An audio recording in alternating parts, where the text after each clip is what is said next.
Araw-araw na pagbasa ng Biblia, Araw 16. Lumang Tipan, Genesis Kapitulo 32, Genesis Kapitulo 33. Humayo na rin si Jacob, at sinalubong siya ng mga anghel ng Diyos. Nang makita sila ni Jacob, sinabi niya, "Ito ang kampo ng Diyos," kaya tinawag niya ang lugar na iyon na Mahanaim. Nagpadala si Jacob ng mga mensahero para sa kanyang kapatid na si Esau, sa lupain ng Seir, sa rehiyon ng Edom. Inutusan niya sila at sinabing, "Ito ang sasabihin ninyo sa aking Panginoon na si Esau, ito ang sinasabi ng iyong alipin na si Jacob, naninirahan ako kapiling ni Laban hanggang ngayon. Mayroon akong mga baka, mga asno, at mga kawan, babae at lalaking mga alipin. Nagpadala ako para sabihin ito sa aking Panginoon, upang makasumpong ako ng pabor sa iyong paningin." Bumalik ang mga mensahero kay Jacob at sinabi, "Pumunta kami sa iyong kapatid na si Esau. Paparito siya upang makipagkita sa iyo at may kasama siyang 400 tao." Labis na natakot at nababahala si Jacob. Kaya hinati niya ang mga taong kasama sa dalawang kampo pati ang mga kawan, mga pangkat ng mga hayop at mga kamelyo. Sinabi niya, kapag sinalakay ni Esau ang isang kampo, ang naiwang kampo ay makakatakas. Sinabi ni Jacob, "Diyos ng aking amang si Abraham, Diyos ng aking amang si Isaac, Yahweh, na siyang nagsabi sa akin, bumalak ka sa iyong bansa at sa iyong mga kamag-anak at pasasaganain kita. Hindi ako karapat-dapat sa lahat ng iyong mga gawa ng tipan ng katapatan at lahat ng pagtitiwalang ginawa mo para sa iyong lingkod. Dahil tungkod ko lamang ang dala ko nang tumawid dito sa Jordan, at ngayon naging dalawang kampo ako. Pakiusap iligtas mo ako sa kamay ng aking kapatid, sa kamay ni Esau, sapagkat natatakot ako sa kanya, na darating siya at sasalakayin ako at mga ina na kasama ang kanilang mga anak. Ngunit sinabi mo, tiyak na gagawin kitang masagana. Gagawin ko ang iyong mga kaapo-apuhan na parang buhangin ng dagat, na hindi kayang bilangin dahil sa kanilang dami." Nanatili doon si Jacob sa gabing iyon. Kumuha siya ng ilan sa kung anong mayroon siya bilang regalo kay Esau, na kanyang kapatid, 200 babaeng kambing at 20 lalaking kambing, 200 babaeng tupa at 20 lalaking tupa, 30 gatasang kamelyo at kanilang mga bisiro, 40 baka at 10 toro, 20 babaeng asno at 10 lalaking asno. Ang mga ito ay ipinadala niya sa kanyang mga lingkod, bawat kawan ayon sa sarili nito. Sinabi niya sa kanyang mga lingkod, "Mauna kayo sa akin at maglagay ng puwang sa pagjitan ng bawat mga kawan." Inutusan niya ang unang lingkod, na nagsasabing, "Kapag salubungin kayo ng aking kapatid at tanungin kayo," na nagsasabing, "Kanino kayo nabibilang? Saan kayo pupunta? At kanino naman itong mga hayop sa harap ninyo?" Sa gayon sasabihin mong, "Sila ay kay Jacob na iyong lingkod. Sila ay along pinadala sa aking among si Esau. At tingnan ninyo, siya ay paparating din kasunod namin." Nagbigay din si Jacob ng tagubilin sa pangalawang pangkat, sa pangatlo, at sa lahat ng taong nakasunod sa kawan. Sinabi niya, "Ganun din ang sasabihin ninyo kay Esau kapag nakasalubong ninyo siya. Sasabihin din ninyo, ang iyong lingkod na si Jacob ay darating kasunod namin." Pagkat naisip niya, mapapalubag ko siya sa mga along pinapadala kong nauna sa akin. Sa gayon maya-maya, kapag nagkita kami, marahil tatanggapin niya ako.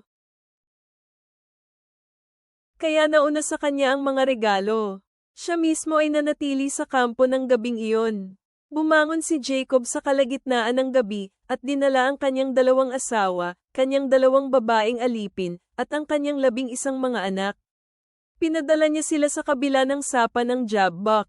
Sa ganitong paraan pinadala niya sila sa kabila ng ilog kasama ang lahat ng kanyang mga ari-arian. Mag-isang naiwan si Jacob, at may taong nakipagbuno sa kanya hanggang madaling araw. Nang makita ng tao na hindi niya siya kayang talunin, hinampes niya ang balakang ni Jacob. Napilayan ang balakang ni Jacob sa pakikipagbuno niya sa kanya. Sinabi ng tao, "Pahintulutan mo akong umalis, pagkat mag-uumaga na." Sabi ni Jacob, "Hindi kita pahihintulutang umalis maliban kung pagpalain mo ako." Sinabi ng tao sa kanya, ano ang pangalan mo? Sinabi ni Jacob, Jacob. Sinabi ng tao, ang pangalan mo ay hindi natatawaging Jacob, sa halip, Israel na. Sapagkat nakipaglaban ka sa Diyos at sa tao at nanaig ka. Tinanong siya ni Jacob, pakiusap sabihin mo sa akin ang iyong pangalan. Sinabi nito, bakit mo tinatanong ang aking pangalan? Pagkatapos siya ay kanyang pinagpala. Tinawag ni Jacob ang lugar na iyon na Penil sapagkat ang sabi niya, nakita ko ang mukha ng Diyos ng harapan, at iniligtas ang buhay ko. Sinikatan ng araw si Jacob habang dumadaan siya sa Penil. Paika-ika siya dahil sa kanyang balakang. Kaya hanggang ngayon ang bayan ng Israel ay hindi kumakain ng mga litid ng balakang na nasa dugtong ng balakang, dahil ang taong pumili sa mga litid ng balakang na nasa habang inaalis sa pwesto ang balakang ni Jacob. Tumingala si Jacob at masdan, paparating si Esau, at kasama niya ang 400 lalaki. Hinati ni Jacob ang mga bata kina Leah, Rachel at sa 2 babaeng alipin. Pagkatapos inilagay niya ang mga babaeng alipin at ang kanilang mga anak sa harapan, kasunod si Leah at ang kanyang mga anak, at kasunod si Rachel at si Jose ang pinakahuli sa lahat. Siya mismo ang nauna sa kanila. Yumukod siya ng 7 beses hanggang makalapit siya sa kanyang kapatid. Tumakbo si Esau para salubungin siya, niyakap siya, niyapos ang kanyang leeg, at hinalikan siya. Pagkatapos sila'y nag-iyakan. Nang tumingala si Esau, nakita niya ang mga babae at mga bata. Sinabi niya, sino itong mga taong kasama mo? Sinabi ni Jacob, ang mga anak na malugod na ipinagkaloob ng Diyos sa iyong lingkod. Pagkatapos ang mga babaeng alipin ay lumapit kasama ang kanilang mga anak, at sila'y yumukod. Sunod na lumapit si Leah at ang kanyang mga anak at yumukod. Sa huli, si Jose at si Rachel ay lumapit at yumukod. Sinabi ni Esau, anong ibig mong sabihin sa lahat ng mga pangkat na nasalubong ko? Sinabi ni Jacob, upang makasumpong ako ng pabor sa paningin ng aking Panginoon. Sinabi ni Esau, mayroon na akong sapat, kapatid ko. Itago mo na kung ano ang mayroon ka para sa iyong sarili. Sinabi ni Jacob, hindi, pakiusap, kung nakasumpong ako ng pabor sa iyong paningin, sa gayon tanggapin mo ang aking regalo mula sa aking kamay, dahil tunay, nakita ko ang iyong mukha at kahalintulad nito ang pagkakita sa mukha ng Diyos, at tinanggap mo ako. Pakiusap tanggapin mo ang aking mga regalong dinala ko sa iyo, dahil malugod akong pinakitunguhan ng Diyos, at dahil mayroon na akong sapat. Kaya pinilit siya ni Jacob, at tinanggap naman ito ni Esau. Pagkatapos sinabi ni Esau, lumakad na tayo. Mauuna ako sa inyo. Sinabi ni Jacob sa kanya, nalalaman ng aking Panginoon na ang mga bata ay musmus pa lang, at ang mga tupa at mga baka ay nagpapasuso ng kanilang mga anak. Kung sila'y pipiliting maglakad ng mabilis kahit isang araw lang, ang lahat ng mga hayop ay mamamatay. Pakiusap ko mauna na ang aking Panginoon sa kanyang lingkod. Maglalakbay ako ng mabagal, ayon sa hakbang ng aking mga alagang hayop na nasa harapan ko, at ayon sa hakbang ng mga bata, hanggang makarating ako sa aking Panginoon sa Seir. Sinabi ni Esau, hayaan mong ipaiwan ko sa iyo ang ilan sa mga kasama kong tauhan. Subalit sinabi ni Jacob, bakit mo gagawin yan? Ang aking Panginoon ay naging mabait nang sa akin. Kaya sa araw na iyon nagsimula si Esau na bumalik sa Seir. Naglakbay si Jacob papuntang Suko, iginawa ang kanyang sarili ng bahay, at gumawa ng mga silungan para sa kanyang mga alagang hayop. Kaya tinawag ang pangalan ng lugar na Suko. Nang dumating si Jacob mula sa Paddan Aram, ligtas siyang nakarating sa lungsod ng Shechem, na nasa lupain ng Canaan. Nagkampo siya malapit sa lungsod. Pagkatapos binili niya ang kapirasong lupa kung saan niya itinayo ang kanyang tolda mula sa mga anak na lalaki ni Hamor, na ama ni Shechem, sa halagang 100 piraso ng pilak. Nagtayo siya roon ng altar at tinawag itong El Elohe Israel. Bagong tipan. Matthew 22 minuto pasado alas 12:45. Pagkatapos ay may isang tao na bulag at pipi na sinapian ng demonyo ang dinala kay Jesus. Pinagaling niya ito at ang lalaki ay nakapagsalita at nakakita. Ang lahat ng napakaraming tao ay namangha at sinabi, anak kaya ni David ang lalaking ito. Ngunit nang marinig ng mga Paris o ang mga himalang ito, kanilang sinabi, ang taong ito ay hindi nakapagpapalayas ng mga demonyo maliban sa pamamagitan ni Beelzebul, ang prinsipe ng mga demonyo. Panipi. Ngunit nalalaman ni Jesus ang kanilang mga iniisip at sinabi sa kanila, ang bawat kahariang nahahati laban sa kanyang sarili ay magiging mapanglo, at bawat lungsod o bahay na nahahati laban sa kanyang sarili ay hindi mananatili. Pagkatapos ay may isang tao na bulag at pipi na sinapian ng demonyo ang dinala kay Jesus. Pinagaling niya ito at ang lalaki ay nakapagsalita at nakakita. Ang lahat ng napakaraming tao ay namangha at sinabi, anak kaya ni David ang lalaking ito. Ngunit nang marinig ng mga Paris o ang mga himalang ito, kanilang sinabi, ang taong ito ay hindi nakapagpapalayas ng mga demonyo maliban sa pamamagitan ni Beelzebul, ang prinsipe ng mga demonyo. Panipi. Ngunit nalalaman ni Jesus ang kanilang mga iniisip at sinabi sa kanila, ang bawat kahariang nahahati laban sa kanyang sarili ay magiging mapanglo, at bawat lungsod o bahay na nahahati laban sa kanyang sarili ay hindi mananatili. Kung pinalalayas ni Satanas si Satanas, siya ay nahahati laban sa kanyang sarili. Paano mananatili ang kanyang kaharian? At kung ako ay nagpapalayas ng mga demonyo sa pamamagitan ni Beelzebul, sa kanino pinalalayas ng inyong mga tagasunod ang mga demonyo? Dahil dito, sila ang inyong magiging mga hukom. Ngunit kung ako ay nagpapalayas ng mga demonyo sa pamamagitan ng Espiritu ng Diyos, sa makatuwid, ang kaharian ng Diyos ay dumating na sa inyo. Paano malolooban ng sino man ang bahay ng isang malakas na tao at nanakawin ang kanyang mga pag-aari na hindi muna igagapos ang malakas na tao? Saka pa niya nanakawin ang kanyang mga pag-aari sa kanyang bahay. Ang sino man na hindi kasapi ko ay laban sa akin, at sino man ang hindi nagtitipong kasama ko ay nagkakalat. Kung gayon ay sinasabi ko sa inyo, ang lahat ng kasalanan at kalapastangan sa tao ay mapapatawad. Ngunit ang lahat ng kalapastanganan sa espiritu ay hindi mapapatawad. Sino mang magbigkas ng anumang salita laban sa anak ng tao, siya ay mapapatawad. Ngunit sino mang magsasalita laban sa banal na espiritu, siya ay hindi mapapatawad, maging dito sa mundo o sa darating.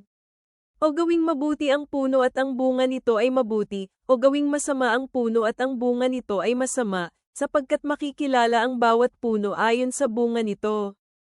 Kayong mga anak ng mga ulupong, dahil kayo ay masama, paano kayo magsasabi ng mga mabubuting bagay? Sapagkat kung ano ang nilalaman ng puso ay siyang binibigkas ng bibig. Ang mabuting tao mula sa mabuting kayamanan ng kanyang puso ay naglalabas ng mabuti at ang masamang tao na may masamang kayamanan sa kanyang puso ay naglalabas ng masama. At sinasabi ko sa inyo na sa araw ng paghuhukom, ang mga tao ay mananagot sa bawat salita na kanilang binitawan na walang kabuluhan. Sapagkat sa iyong mga salita ikaw ay mapapawalang sala, at sa iyong mga salita ikaw ay parurusahan. At sumagot ang ilang mga eskriba at pariso kay Jesus at sinabi, Guro, nais naming makakita ng palatandaan mula sa iyo.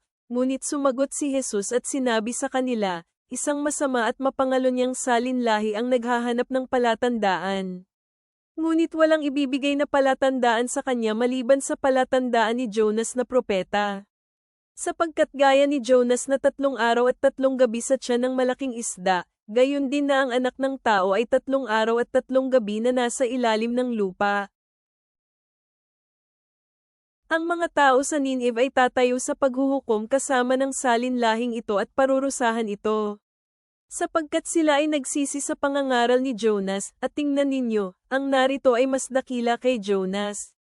Ang reyna ng timog ay tatayo sa paghuhukom kasama ng mga tao ng salinlahing ito at parurusahan ito.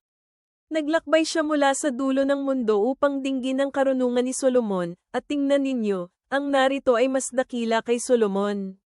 Kung ang isang masamang espiritu ay umalis sa isang tao, siya ay dadaan sa lugar na walang tubig, at siya ay maghahanap ng mapagpapahingahan, ngunit hindi niya ito mahanap.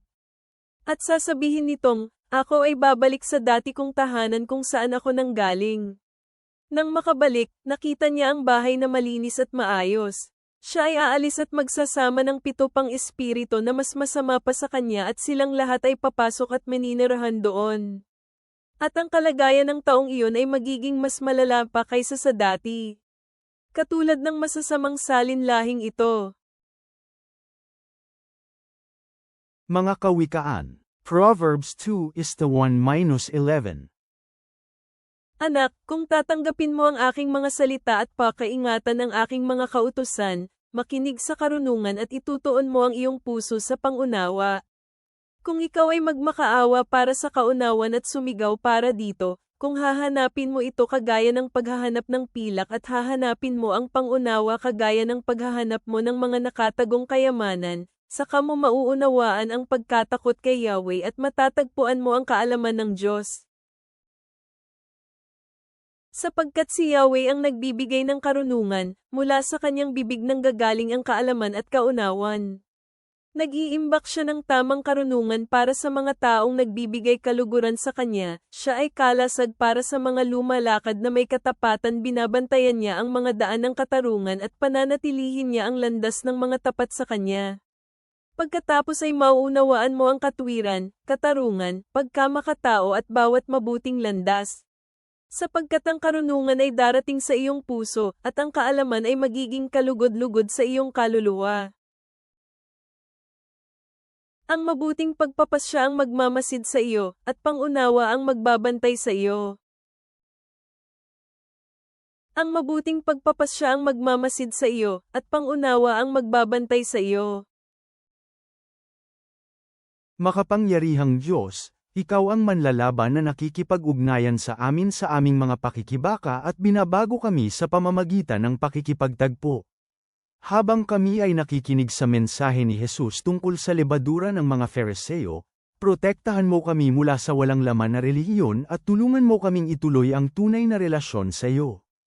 Bigyan mo kami ng pananampalataya upang maniwala na walang imposible para sa iyo at katapangan upang lumakad sa pagsunod kapag ikaw ay tumatawag. Nawa ang aming buhay ay markahan ng pagiging tunay at paspusang katapatan sa iyong mga layunin. Nawa ang biyaya ng aming Panginoong Jesu Kristo ay sumama sa amin lagi. Amen.